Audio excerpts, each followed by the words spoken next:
तपाईहरुलाई स्वागत छ। अनि आज चाहिँ मैले अचार अर्डर गरेको छु। अहिले फेसबुकमा तपाईहरुले दुबईको विष्णु दाई अचार भनेर चाहिँ कुन एउटा यस्तो कुनै नामले उहाँ मेरो अचार चाहिँ आइपुग्ने बेला भएको छ। 10 देखि 15 मिनेटसम्ममा आइपुग्छ सर। अचार आइसक्यो, त्यहाँ डेलिभरी मान्छे आएको छ रे लिन आउनु भनेको छ। जाम कता चाहिँ आइपुगेको छ, भर्खर रिसिभ गरेर लिएर मेरो सामान आइपुगेको छ। यो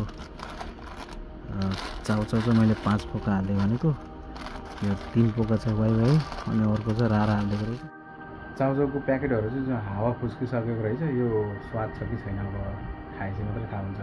भर्खर ल्याएर मैले हाल्दैछु। यो चाहिँ सुकुटीको अचार हो।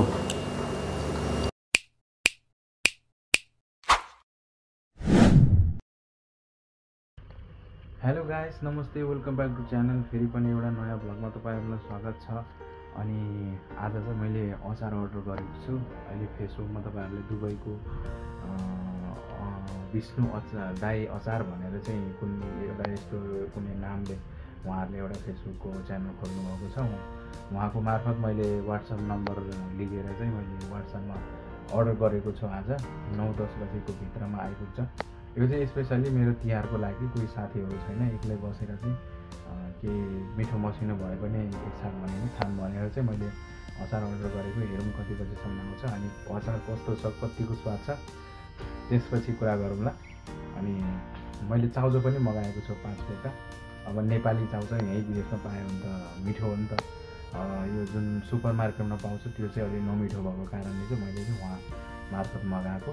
अनि फुल तिहारमा लगाउने फुलहरू पनि छ भाइ भन्नुभएको थियो। मैले चाहिँ नाइ फुलहरू पर्दैन, अब यहाँ अब टिकट नलाउने कोही छैन, लाउने कोही छैन, त्यही भएर चाहिँ के गर्नु चाहियो भनेर फुलहरू मगाइन।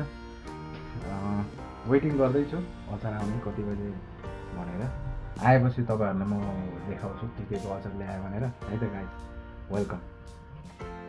मेरो अचार चाहिँ आइपुग्ने बेला भएको छ। 10 देखि 15 मिनेटसम्म आइपुग्छ सर भन्नुभएको छ डेलिभरी दाइले। म अब लिन जानेछु एकछिनपछि, 10-15 मिनटपछि बाहिर। मेरो जुन काम गर्ने लोकेसन छ मैले चाहिँ त्यहीँ बोलाएको लिएर आउनु भनेर। आइपुग्ने बेला भएको छ। अब आएपछि म देखाउँछु एक तपाईँहरूलाई अचार कस्तो छ, चाउचाउ कस्तो छ भनेर। है, अचार आइसक्यो, त्यहाँ डेलिभरी मान्छे आएको छ रे लिन आउनु भनेको छ। जाम कता रहेछ हेरौँ। है त ट्याक्सीमा छ भन्दै थियो, कता त ट्याक्सीमा खै।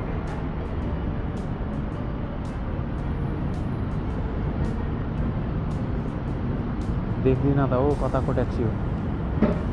लाइट बोलिरहेको रे फेरि। चाहिँ आइपुगेको छ, भर्खर रिसिभ गरेर लिएर आएको। म चाहिँ यहाँ अगाडिपट्टि आएर बसिरहेको थिएँ, गाडी चाहिँ यता पछाडि आएको रहेछ। जुन लोकेसनले चाहिँ यता पछाडि देखाउँछ क्या, अनि त्यही भएर उल्टोपट्टि जानु पऱ्यो। भर्खर रिसिभ गरेर आएको, यहीँ छ सामान। यदि मेरो सामान आइपुगेको छ। यो चाउचाउ चाहिँ मैले 5 पोका हाल्दै भनेको, यो 3 पोका चाहिँ वाइ अनि अर्को चाहिँ रारा हालिदिएको रहेछ। पुरै हावा गइसकेको छ। यो खाएर हेरौँ अनि त्यसपछि थाहा पाइन्छ कस्तो छ भनेर। होइन, मैले अर्डर गरेको सामानहरू 5वटा भर्खरै आइपुग्यो, भर्खर लिएर आएको रहेछ। चाउचाउको प्याकेटहरू चाहिँ जो हावा फुस्किसकेको रहेछ, यो स्वाद छ कि छैन अब खाएपछि मात्रै थाहा हुन्छ। भर्खर ल्याएर प्लास्टिक खोलेर हेर्दा चाहिँ त्यस्तो थियो। अनि जुन अचारहरू चाहिँ मैले खोलेको छैन, भर्खर ल्याएर कोठामा राखेर हेरेको मात्रै, प्लास्टिक खोलेर खाएपछि मात्रै, टेस्ट गरेपछि मात्रै थाहा हुन्छ कस्तो छ भनेर। अनि तपाईँहरूलाई म रिकमेन्डेड गरौँला यो अचार कतिको राम्रो छ भनेर। विष्णु दाई अचार भनेर फेसबुकमा सर्च गर्दा नि हुन्छ, तपाईँले देख्न सक्नुहुन्छ। यहाँबाट उहाँ यो बेच्ने मान्छे यहीँ, उहाँ आफै लिएर आउनु भएको थियो तिनीहरूलाई। अनि म गएर रिसिभ गरेर लिएर आएको। अहिले या म भोलि खाएर टेस्ट गर्छु, या त आज बेलुकै खाएर टेस्ट गर्छु। अनि तपाईँहरूलाई भनौँला यही भिडियोभित्र। है त, अब भोलि तिहारको लागि चाहिँ स्पेसलको लागि मगाएको, केही भेराइटी चिजहरू बनाएर खाऊँ भनेर, मिसाएर खाऊँ भनेर। नत्र त यत्तिकै नर्मल दिनमा त खाइरहेको छु मैले खाना त। त्यही पनि अब नेपाली टेस्ट भनेको नेपाली टेस्ट नै हुन्छ। बङ्गाली, इन्डियन, केरलाले बनाएको भन्दा त नेपाली टेस्ट धेरै राम्रो हुन्छ नि त। त्यही भएर मैले अर्डर गरेर लिएर आएको अहिले भर्खरै आइपुग्यो अब भोलिको दिनमा इन्जोय गरिन्छ यो अचार खाएर हैन त त्यसको गाइस म चाहिँ अब खाना खान लागेको मैले हिजो अर्डर गरेको डेलिभरी रिसिभ गरेको जुन अचार थियो त्यो अचार चाहिँ अब टेस्ट गर्न जाँदैछु हैन विष्णु दाई अचार भनेर फेसबुकमा सर्च गर्नु होला अहिले दुबईमा एनीवेयर युएईमा उहाँले चाहिँ डेलिभरी गर्नुहुन्छ म चाहिँ त्यो मलबारी खाना खान परिरहेछ आज तिहारको दिन हैन अनि मेरो स्पेसली भनेको चाहिँ जेस अचार मात्रै अरू केही पनि छैन यो चाहिँ अब होटलको खाना भइहाल्यो नर्मल जुन खाना हुन्छ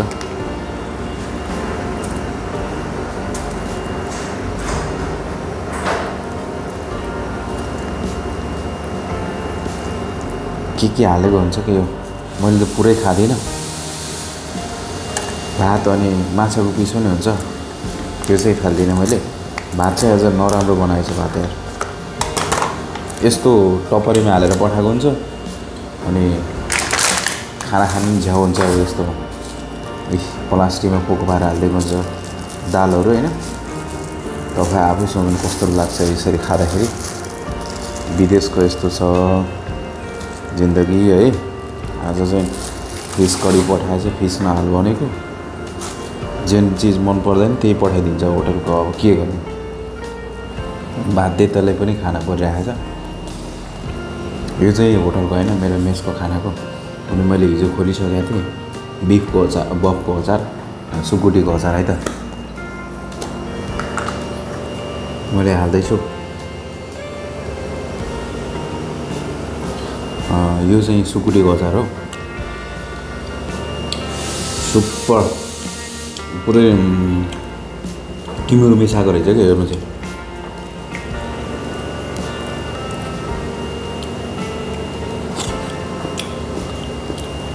औँला छाटिरम जस्तो अचार छ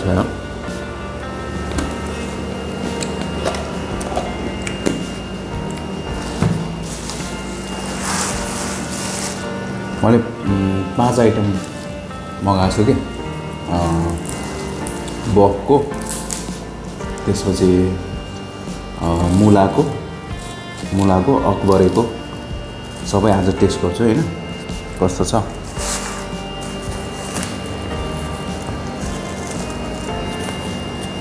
पुरै पत्रै बेरेर ल्याएको रहेछ खोल्न पनि जाऊ त्यो तेल पुरै निस्किँदो रहेछ नि त बाहिर यो चाहिँ अकबरेको रहेछ है त खै डब्बै खोल्न गाह्रो अखबारी देख्नु खाने भित्र एउटा अखबारी पनि हाले त्यसपछि मटनको खसीको अब विदेशमा पनि खसीको अचार खान पाएछ हैन यो चाहिँ मुलाको रहेछ मुलाको मलाई एकदम मन पर्छ के फेरि 2 वर्ष जति हुन लाग्यो नेपाली अचार खान नपाएको आज 2 वर्षपछि नेपाली अचार खाँदैछु त्यही पनि तिहारको दिनमा टीका पनि लाउनु पाएन यी आली जत्रो तालु भएर के गर्नु टीका लाउनु पाएन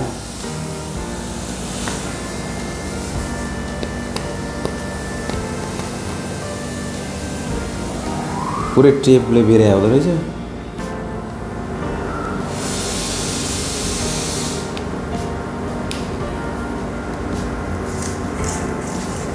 जुनमा तेल धेरै हालेको त्योमा चाहिँ फेरि टेपै लाएन जुन चाहिँ तेल हालेको हैन कम्ती छ त्योमा चाहिँ फेरि टेप लाएर छ यो चाहिँ मुलाको अचार यो पनि 2-3 पिस हाल्छु धेरै नहालु डेन्जर छ त यार बास्ना यो चाहिँ मटनको रहेछ खसीको योमा पनि टेप लागेको रहेछ तेरीका कता हो टेप फेरि टेप नलगाएको भए हुन्थ्यो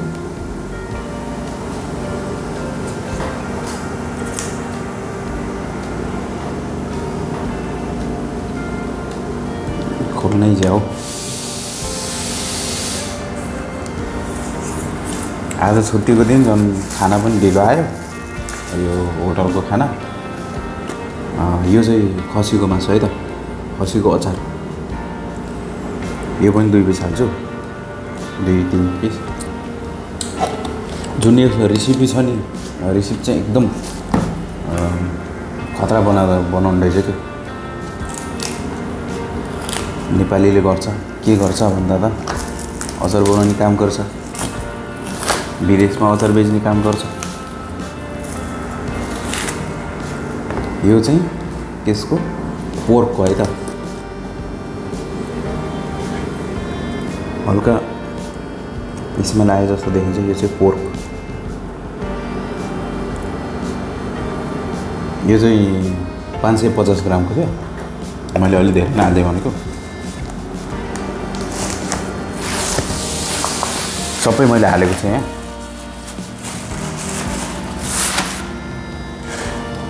अखबारी भयो, मुला भयो हैन, अनि सुकुटी भयो, पोर्क भयो, अनि खसीको।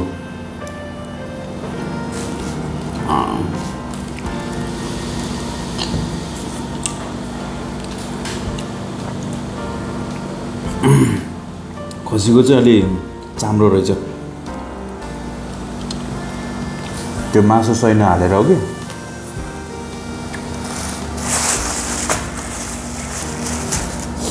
अब दाल पनि मिसाउँ होइन। ह्याप्पी दसैँ, ह्याप्पी तिहार होइन। म चाहिँ अब अचारसँग भात खान लाएँ। सुपर मजा आयो यार यो अचार खाना।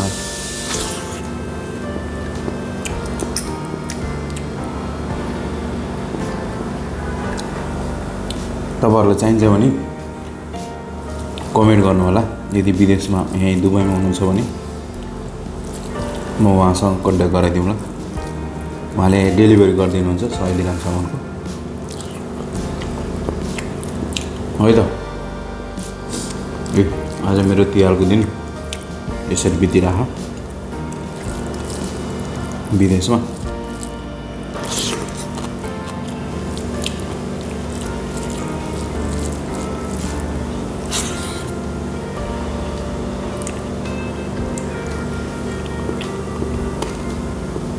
जुन पोर्कको अचार छ नि, त्यो चाहिँ अलिकति स्मेल आएको हो कि जस्तो लागिरहेको। धेरै चाम्रो मासु रहेछ क्या। Okay guys, see you again next भिडियोमा। बाय।